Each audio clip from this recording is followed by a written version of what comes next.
Attention, les nanas sont là jusqu'à 21h sur Passion FM.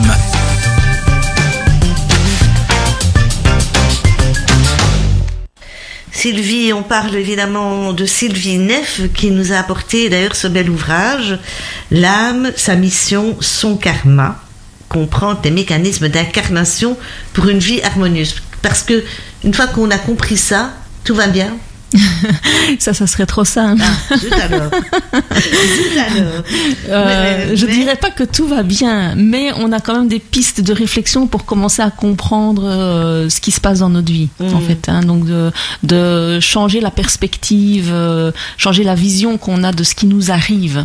Donc quand on a des difficultés, que ce soit relationnelles ou autres, c'est se poser les bonnes questions, c'est se demander, mais en fait, pourquoi est-ce que je vis ça?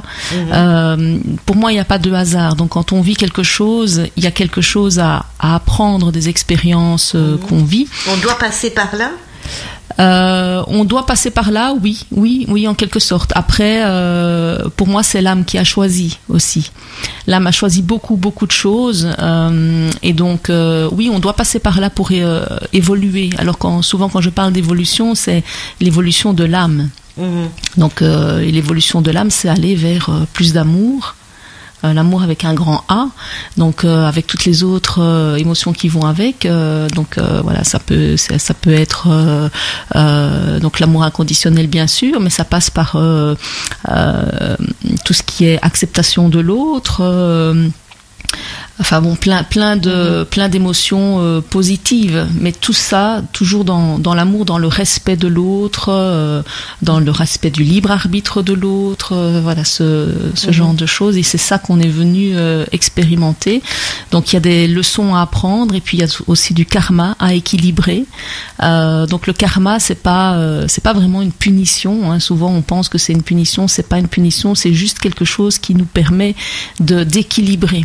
Donc ça veut dire que peut-être quelque chose qu'on a fait par le passé, donc le passé de cette vie-ci, mais le passé des vies antérieures aussi, on a quelque chose à apprendre. Donc il y a peut-être quelque chose qu'on a fait qui n'était pas juste, qui n'était pas lumineux, et donc on vient aussi équilibrer cette partie-là.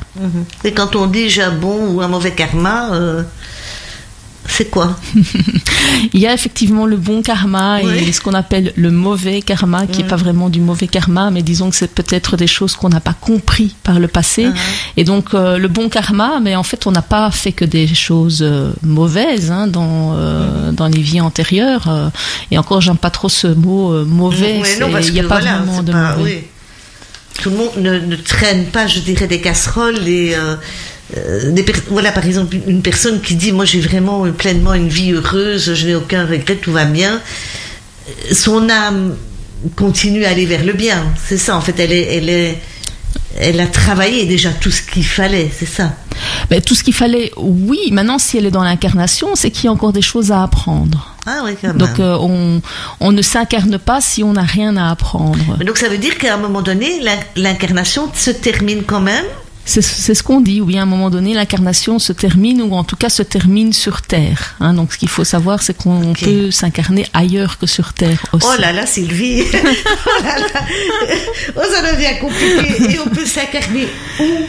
Sur d'autres mondes, sur d'autres planètes, tout simplement. Voilà, là, il semblerait que notre planète, la Terre, c'est l'endroit où la vie est la plus compliquée. Donc où les expériences que l'on fait sont les plus compliquées, les plus difficiles. Ça m'étonne pas ça, effectivement. Ça c'est pas un scoop. Hein. Voilà, désolée.